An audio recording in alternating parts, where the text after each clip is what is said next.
시편 9편 말씀입니다. 지난주에는 시편 8편 말씀을 통해서 주의 이름과 영광이 온 땅에 얼마나 그렇게 크십니까? 노래하면서 하나님께서 창조하신 이 창조 세계들을 바라보며 사람이 무엇인데 하나님께서 그렇게 돌보시며 생각하시는지 그 은혜에 감격하며 주님을 노래했던 말씀이었습니다. 오늘 시편 9편 말씀 조금 길지만 1절에서 20절 말씀을 같이 나누겠습니다. 역시 전심으로 여호와께 감사한다 고백하면서 시작합니다. 주님께서 행하신 모든 일들을 내가 전하겠습니다. 주님을 기뻐하고 즐거워합니다. 지존하신 주님의 이름을 찬송합니다. 그러면서 하나님께서 보좌에 앉으셔서 의롭게 이 땅을 심판하셔서 악인들을 멸하셨다라는 사실들을 쭉 길게 설명합니다. 그러면서 하나님께서 주님의 이름을 아는 자들을 그들이 주님을 의지하고 주님께서 그들을 버리지 아니하셨다라는 주님에 대한 고백들을 계속해서 이어갑니다. 그러면서 주님께 은혜를 구합니다. 주님의 은혜를 구하면서 하나님의 은혜 안에 살기를 소망하고 나의 고통을 봐주십시오. 그러면 내가 주님을 찬양하고 또 주님께서 행하신 일들 주님의 찬송을 다 전하겠습니다. 라고 그렇게 하나님께 고백하면서 말합니다. 그러면서 하나님께서 마지막에 악인들 또 이방 나라들 그들을 수올로 사망으로 돌아가게 하시고 궁핍한 자 가난한 자들을 기억하시고 저들의 소망을 잃지 않게 하십니다. 하나님께서 일어나셔서 모든 인생들로 하여금 자신들이 얼마나 연약한 자들인지를 알게 해주십시오. 저들을 하나님 심판하심을 알게 해주십시오. 그리고 주님께서 일어나셔서 저들을 두렵게 하셔서 저들로 인생이 참 자신들이 인생일 뿐임을 알게 해주십시오. 라고 기도하면서 시편 9편 말씀이 마칩니다. 우리 함께 봉독하겠습니다. 시작. 내가 전심으로 여호와께 감사하오며 주의 모든 기이한 일들을 전하리이다. 내가 주를 기뻐하고 즐거워하며 지존하신 주의 이름을 찬송하리니 내 원수들이 물러갈 때 주 앞에서 넘어져 망함이니이다. 주께서 나의 의와 송사를 변호하셨으며 보좌에 앉으사 의롭게 심판하셨나이다.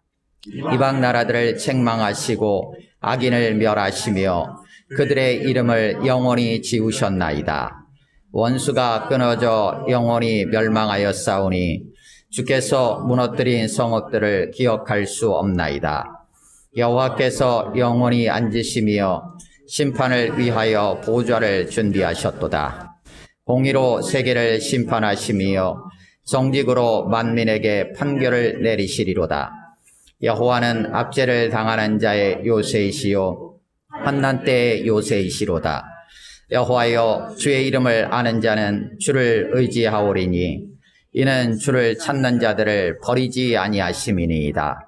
너희는 시온에 계신 여호와를 찬송하며 그의 행사를 백성 중에 선포할지어다. 피 흘림을 신문하시는 이가 그들을 기억하시며 가난한 자의 부르짖음을 잊지 아니하시도다. 여호와여 내게 은혜를 베푸소서. 나를 사망의 문에서 일으키시는 주여 나를 미워하는 자에게서 받는 나의 고통을 보소서. 그리하시면 내가 주의 찬송을 다 전할 것이요 딸 시온의 문에서 주의 구원을 기뻐하리이다. 이방 나라들은 자기가 판 웅덩이에 빠지며 자기가 숨긴 그물에 자기 발이 걸렸도다. 여호와께서 자기를 알게 하사 심판을 행하셨으며 악인은 자기가 손으로 행한 일에 스스로 얽혔도다. 악인들이 수올로 돌아가며 하나님을 잊어버린 모든 이방 나라들이 그리하리로다. 궁핍한 자가 항상 잊어버림을 당하지 아니하며 가난한 자들이 영원히 실망하지 아니하리로다. 여호와여 일어나사 인생으로 승리를 얻지 못하게 하시며 이방 나라들이 주 앞에서 심판을 받게 하소서. 여호와여 그들을 두렵게 하시며 이방 나라들이 자기는 인생일 뿐인 줄 알게 하소서. 셀라. 아멘. 본 말씀을 3, 4분 정도 각자 묵상하겠습니다. 거기까지 보시겠습니다. 오늘 시편 9편 말씀은 다윗의 시 인도자를 따라 뭇 라벤의 맞춘 노래 이렇게 표제어가 붙어 있습니다. 뭇 라펜이 어떤 의미인지에 대해서는 뭐 명확하지 않습니다. 잘 모릅니다. 시편 전체에서도 여기 한 곳밖에 나오지 않습니다. 뭐 여러 가지 얘기가 있긴 한데요. 오늘 시편 9편 말씀은 시편 10편 말씀하고 같이 이어지는 한 쌍의 시가 아니겠느냐라고 이제 보통 이야기들 하기도 합니다. 시편 10편에는 표제어가 따로 붙어 있지는 않지만요. 그래서 오늘 시편 9편 말씀 1절에서 20절까지 좀 상당히 긴 편에 속합니다. 그래서 이 세부적인 내용들을 다 이 시간 나누기는 어려울 것 같고요. 전체적인 큰 흐름 안에서 말씀을 같이 나누고자 합니다.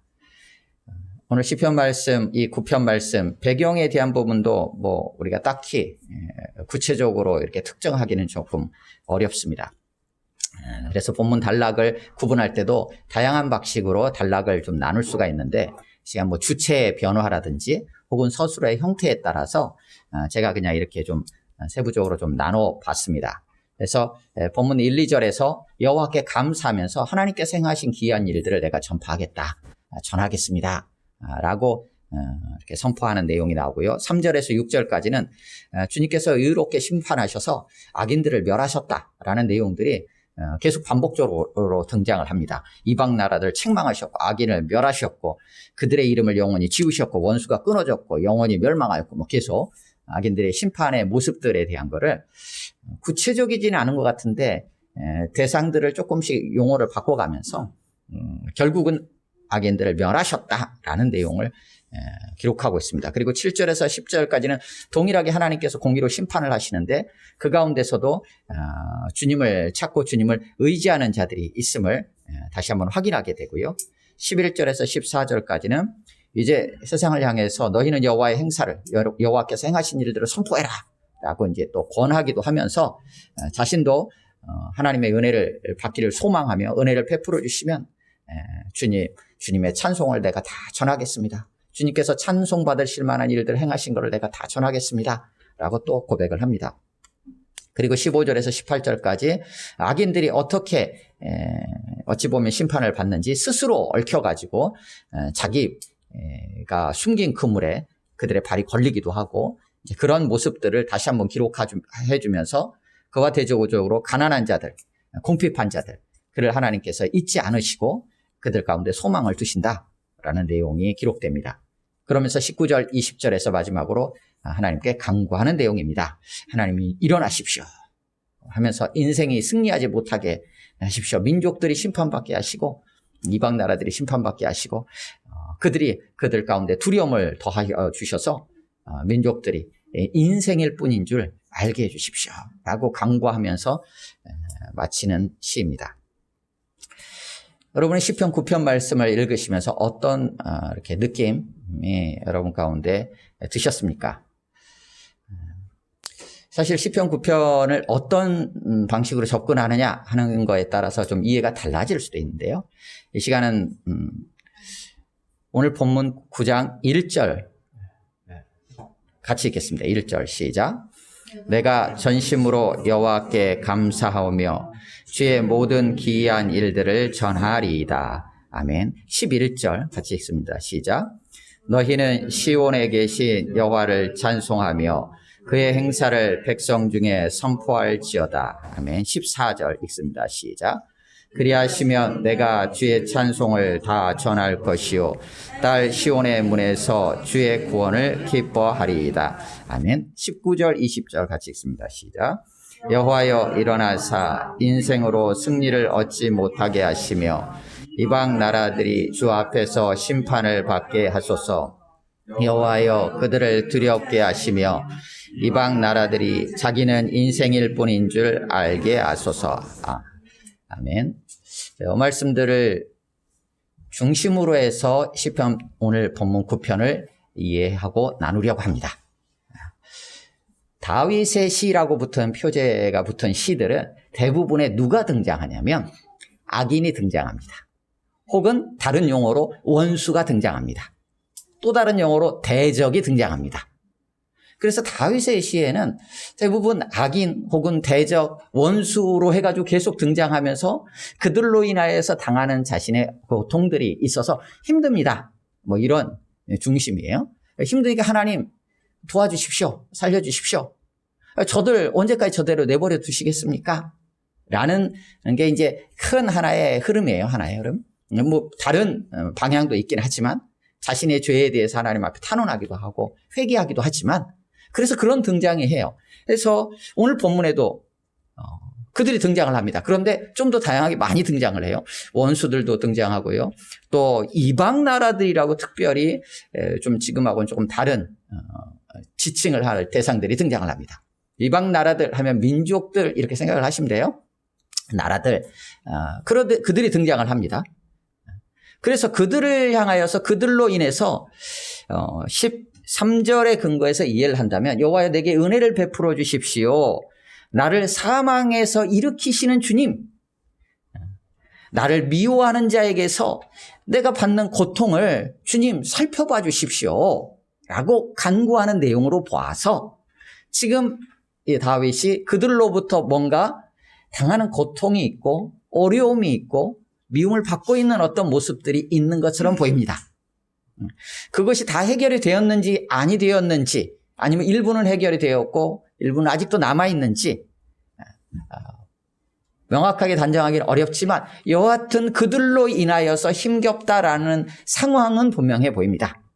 그럼에도 불구하고 1절과 2절에서 다윗은 이렇게 노래합니다. 내가 여호와께 전심으로 여호와께 감사합니다. 2절에서 내가 주님을 기뻐하고 즐거워합니다. 주님을 찬송합니다 라고 해요. 그러면서 1절에 지금까지 등장하지 않았던 주님께서 행하신 일들을 내가 전하겠습니다 라고 어찌 보면 결단 겸 선포를 하고 있어요. 그래서 오늘 시편 9편은 다윗의 시라고 표제가 붙은 데에서 많이 악인, 원수, 대적들이 등장을 하는데 왜 시편 9편이 이렇게 길게 이들에 대한 이야기를 많이 구체적으로 좀 더 언급하면서 이렇게 하고 있을까? 라고 했을 때 오늘 시편 9편 말씀의 독특한 부분은 무엇일까? 이걸 통해서 우리에게 주시고자 하는 말씀은 무엇일까? 라는 질문을 던지며 본문을 살펴봤으면 좋겠습니다. 그런 어려운 중에도 다윗은 하나님을 찬양한다라고 시작을 했어요. 앞에 시편 8편에서도 주님의 이름과 영광이 온 땅에 가득합니다. 그 위엄이 너무나 크십니다라고 노래했잖아요. 그래서 시편 8편은 전체적으로 하나님을 찬양했어요. 그러면서 자신이 얼마나 연약한지 8편 4절을 통해서 사람이 무엇이기에 인자가 무엇이기에 도대체 이렇게 생각하시고 돌봐 주십니까? 라고 하나님께서 자신을 살펴주시는 온 우주 만물에 비하면 너무나 연약해 보이는 자기의 인생에 기억하시고 있지 않고 돌보시는 하나님의 은혜에 감격하며 주님을 찬양하고 있어요. 근데 오늘 9편에 이르러서는 하나님을 찬양하는데 그 사이에 있는 내용들이 뭐냐는 거예요. 그 사이에 있는 내용들을 딱 요약하면 이렇게 요약할 수 있어요. 그 내용은 주님이 행하신 기이한 일들이에요. 1절에서 그렇게 표현하고 있잖아요. 주의 모든 기이한 일들을 전하겠다라고 했잖아요. 그러면 이후에 이어지는 3절부터 이어지는 전체적인 그 중간에 있는 내용들은 무엇과 관련되냐면 주님이 행하셨던 놀라운 일들과 관련된다고 볼 수 있어요. 그거를 이제 풀어가는 거예요. 다시 말하면 지금 내가 하나님께 감사하고 주님이 행하신 일들을 내가 전하겠다고 이렇게 결단하며 선포하는데 왜 그러느냐? 지금까지 하나님께서 나에게 행하셨던 일들이 3절 이하부터 이러이러합니다.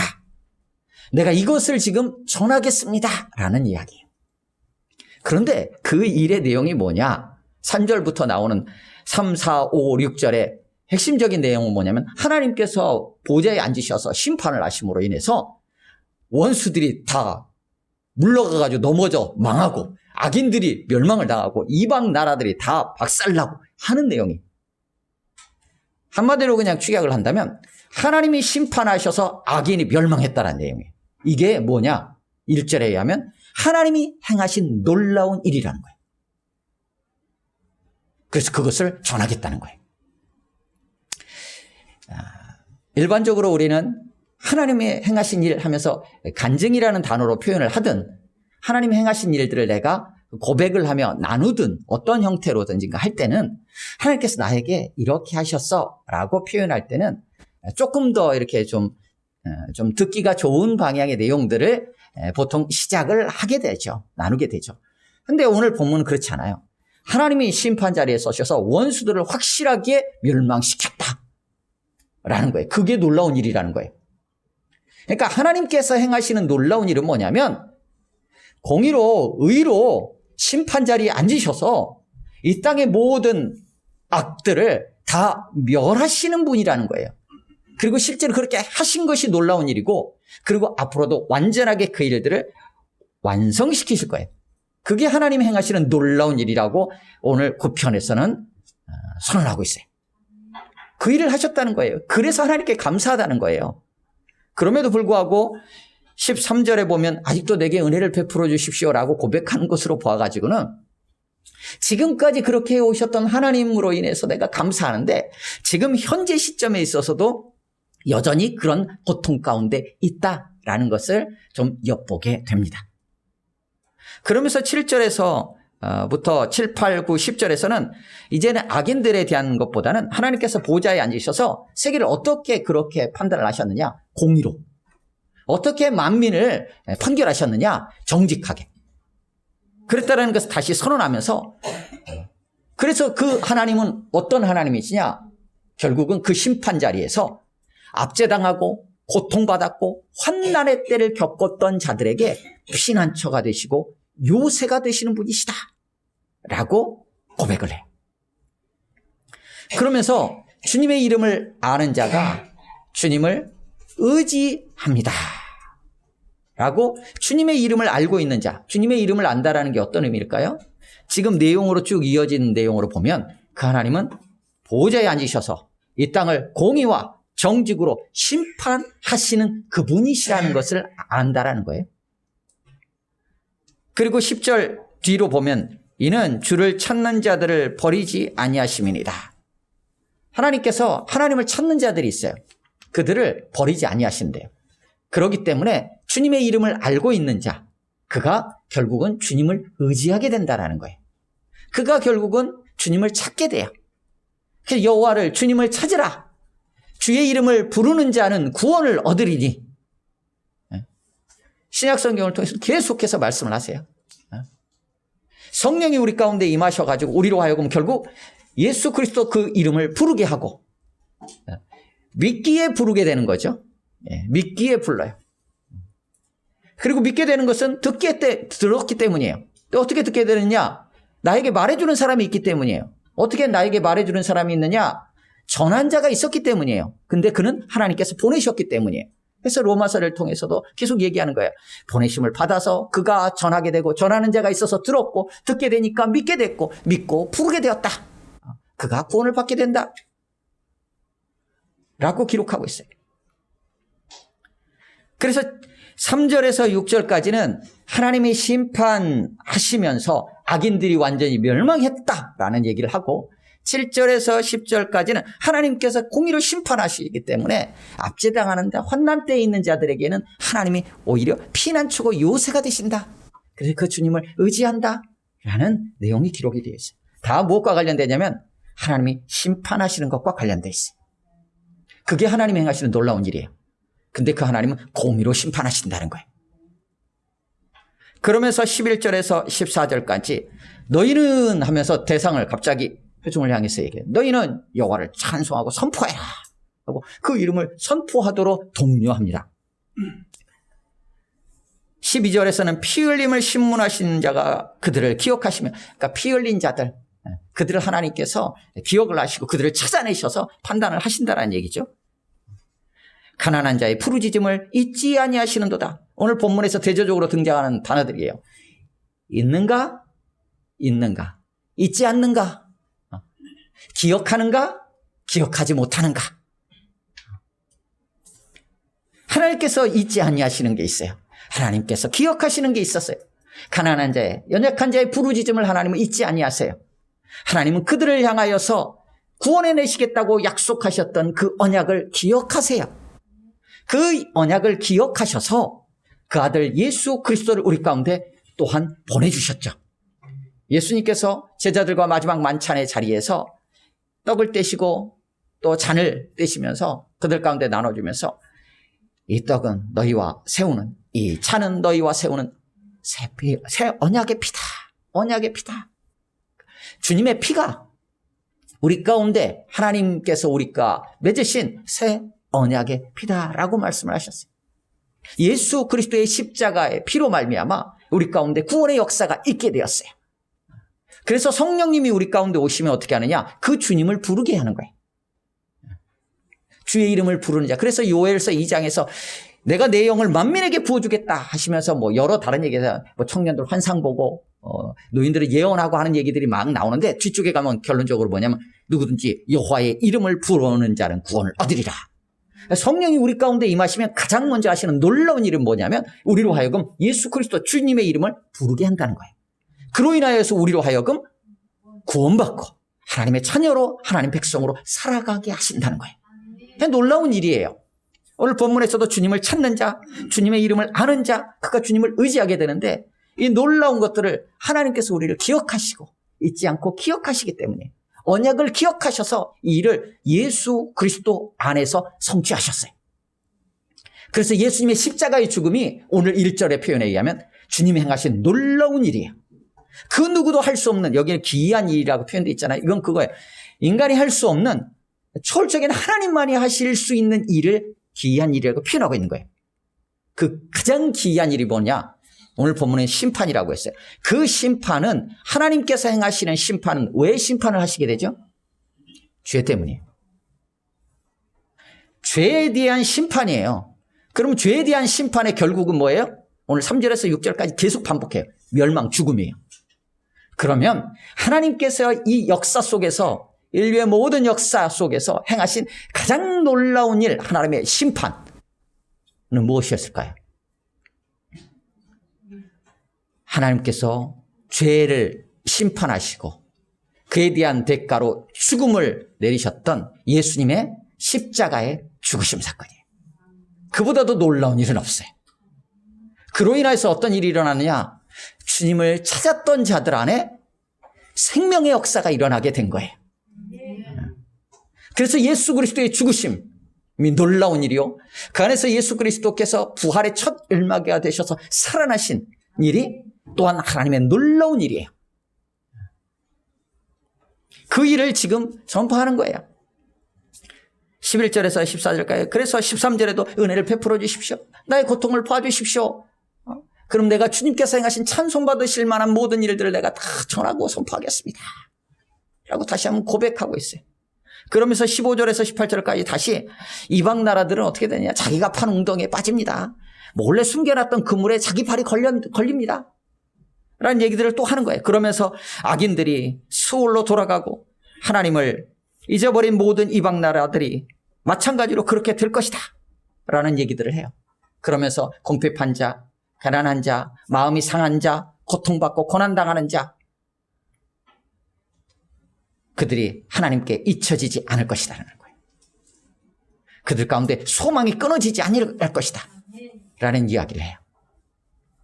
그러면서 19절 20절에 간구로 마무리합니다. 그렇다면 오늘 시편 9편 말씀의 전체 흐름은 내용적으로 보면 악인이 멸망을 당하고 심판을 받고 하는 내용들이 쫙 많이 있어요. 근데 다른 시편들 앞에서 봤던 거하고는 다르게 내가 그 주님이 행하신 일을 전하겠다 하고 너희는 주님의 행하신 일들을 선포하고 전하라고 얘기하고 주님의 은혜를 강구하면서 내가 주님의 찬송을 받으실 만한 일을 또 전하겠다라고 얘기하는 이 흐름들을 쭉 보면 결국은 19절 20절의 간구의 내용을 우리가 어떤 방향으로 이해하면 더 나을까라는 질문을 하게 돼요. 19절 20절을 단지 하나님 일어나셔서 인생들 승리 못하게 하시고 이방 나라들 주 앞에서 심판받게 해주십시오. 그들을 두렵게 하셔서 그들이 자신이 인생일 뿐임을 알게 해주십시오. 이런 흐름, 이런 분위기의 간구일까? 그들을 심판해 주십시오라는 심판의 초점이 맞춰진 간구일까? 아니면 1절부터 쭉 해왔던 내용들, 하나님 이렇게 원수들을 지금까지 심판하시고, 하나님은 분명하게 악인들을 멸망시키시고, 분명히 하나님을 찾는 자들을 붙잡아 주시는 그 하나님이시고, 오히려 하나님을 찾는 자들에게는 주님이 피난처가 되시고 요새가 되시는 분이십니다. 이것을 내가 분명히 알았습니다. 이것을 내가 지금 전합니다. 그러니까 이 얘기를 듣는 인생들, 이방 나라들이 제발 좀 주님을, 자신들이 어떤 존재인지를 알기를 소망합니다. 그래서 그들이 멸망당하는 심판대 앞에 서지 않고 하나님의 공의와 하나님의 정직으로 인해서 생명의 구원의 역사를 받고 하나님을 의지함으로 주님의 구원의 역사 속에 들어가 함께 찬송하고 주의 이름을 선포할 수 있는 그러한 자리로 돌이켜지기를 소망합니다. 라는 마음으로 19절, 20절에 강구를 하고 있는 것은 아닐까 라는 생각을 하게 됩니다. 19절, 20절에 보면 독특한 단어가 하나 나옵니다. 인생이라는 단어가 나옵니다. 인생. 뭐 대부분 그냥 사람 이렇게 번역을 해놨어요. 사람이라는 거예요. 인생이라는 것은. 그래서 19절에 의하면 여호와여 일어나셔서 사람으로 승리를 얻지 못하게 하옵소서. 우쭐대지 못하게 하십시오. 뭐 이런 의미예요. 사람이 우쭐대지 않게 해 주십시오. 20절에 의하면 이방 나라들, 그 민족들이 스스로 사람이라는 것을 알게 해 주십시오. 이 얘기예요. 사람이라는 거. 그럼 여기 등장하는 인생이라는 단어, 이 사람이라는 단어는, 사람이라는 단어를 구약성경에 사용할 때 여러 개를 사용하지만 첫 번째로 등장하는 사람이라는 단어는 창세기에 등장하는 아담이라는 단어예요. 하나님께서 아담을 창조하시잖아요. 그 아담이라는 단어가 계속 이제 뭘로 연결이 되냐면 사람으로 연결이 돼요. 그래서 인자라고 보면 사람의 아들 할 때도 아담이라는 단어를 사용을 해요. 그러기도 해요. 근데 또 하나 사람이라는 단어로 여기 본문에 등장하는 인생이라고 하는 부분. 아담이 셋을 낳습니다. 세 명을 낳았다는 게 아니라 아담이 낳은 아들 중에 셋이라는 이름을 가진 아들이 있어요. 근데 그 아담이 셋을 낳고 셋이 아들을 또 낳았는데 이 셋이 낳은 아들 이름을 성경에서 한 명 기록하고 있어요. 누구냐면 에노스예요. 에노스. 그리고 창세기 4장 26절에 보면 이 에노스를 낳고 그때 비로소 그들이 여호와의 이름을 불렀더라라고 기록해요. 그때 그 에노스라는 단어가 여기 나오는 인생, 사람이라는 단어하고 같아요. 똑같아요. 똑같아요. 그래서 에노스라는 의미는 사람, 인류라는 의미예요. 여기 나오는 인생이 바로 그 단어를 쓰고 있어요. 에노시라는 단어를 쓰고 있어요. 근데 이 단어가 어디에 등장했냐? 8편 4절에 등장해요.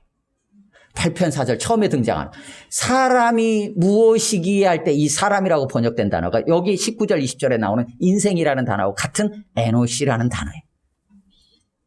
그러면 지금 8편을 읽었어요. 8편으로 하나님을 찬양했어요.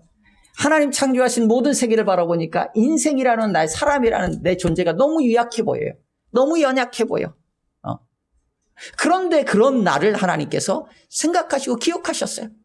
그 얘기는 바꾸고 말하면 이런 거예요.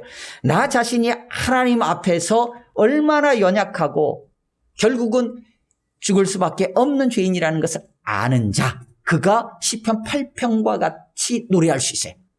그런데 오늘 시편 9편에 나오는 이방 나라들, 원수들, 이들은 어떤 자들이냐? 19절, 20절과 같이 나는 하나님과 같은 존재야 라고 해서 사람이라는 정체성을 잃어버리고 교만하여 하나님까지 높아진 모습들일 수 있는 거예요. 그래서 그들로 하여금 사람이라는 것을 알게 해 주십시오 라고 하면서 기도가 마쳐요. 그러면 결국 시편 8편과 같이 노래하게 되겠죠? 그럼 시편 9편에서 멸망당하는 자로 하나님의 심판대 앞에 서는 게 아니라 하나님을 오히려 찬양하고 하나님께 감사하며 주님이 행하신 일들을 선포하겠다고 기쁨으로 주님을 기뻐하고 즐거워하는 자로 서지 않겠습니까?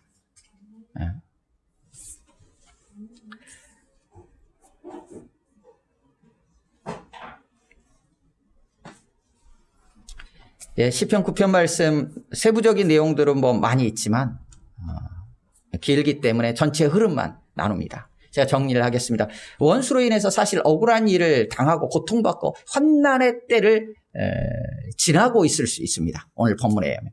그때가 바로 어떤 때냐? 주님을 찾을 때예요. 그때가 바로 주님의 은혜를 구할 때이죠. 그래서 그렇게 간구하는 거예요. 하나님은 선악간에 반드시 심판하신다라는 것을 알기에, 또한 하나님께서는 그 아들 예수 그리스도의 십자가 피로 우리에게 살 길을 열어놓으신 분이라는 것을 알기에 어떻게 하느냐? 주님의 이름을 부르고 주님을 믿고 주님을 찾고 주님을 의지하게 됩니다. 그는 주님께 감사하며 주의 이름을 찬송하게 될 거예요. 주님이 행하신 놀라운 일, 그 일들을 전하려 할 거예요. 공의로 심판하시는 하나님 앞에서 악인이, 이방 민족들이 멸망을 당하지 않고 생명을 얻도록 주님이 행하신 일들, 주의 십자가와 부활을 전하며 그들을 위해 기도하게 될 거예요. 하나님은 우리 가운데 성령님을 보내셔서 오늘도 우리로 사람임을 알게 하시고 그렇게 믿음의 삶을 살아가도록 도우시며 인도하고 계세요. 그 하나님께 감사하며 그 주님을 기뻐하고 즐거워하며 주님을 전하는 우리 모두가 될 수 있기를 주님의 이름으로 축원합니다. 아멘. 함께 기도하겠습니다. 이 시간 기도할 때 나에게 행하신 주님의 놀라운 일은 무엇일까? 나는 무엇이 하나님께서 나에게 행하신 놀라운 일, 기적이라고 생각하고 믿고 있는가? 다시 한번 돌아봤으면 좋겠고요. 오늘 본문을 통해서 그 내용을 다시 한번 우리가 생각해 볼 수 있었으면 좋겠습니다. 나의 삶의 상황들이 어떠한지를 또 생각하면서 주님이 행하신 일들을 기억하며 하나님께 감사하며 내가 어떠한 모습으로 살아가야 될지 성령 하나님 다시 말씀해 주십시오. 무엇보다도 나를 그렇게 구원하신, 그래서 하나님의 자녀 삼으신 이 놀라운 일을 성령 하나님 내 안에서 다시 한번 확증해 주시고 그 마음으로 다시 한번 일어날 수 있도록 도와주옵소서. 그리고 세상을 향하여서도 저들이 사람임을, 인생일 뿐임을 알게 하셔서 저들도 멸망당하는 심판이 아니라 구원의 은혜로 나아갈 수 있도록 도와주십시오. 여러분 생각나시는 분들이 있다면 또 여러분의 가족을 생각하면서 합심으로 1, 2분 정도 같이 기도하겠습니다.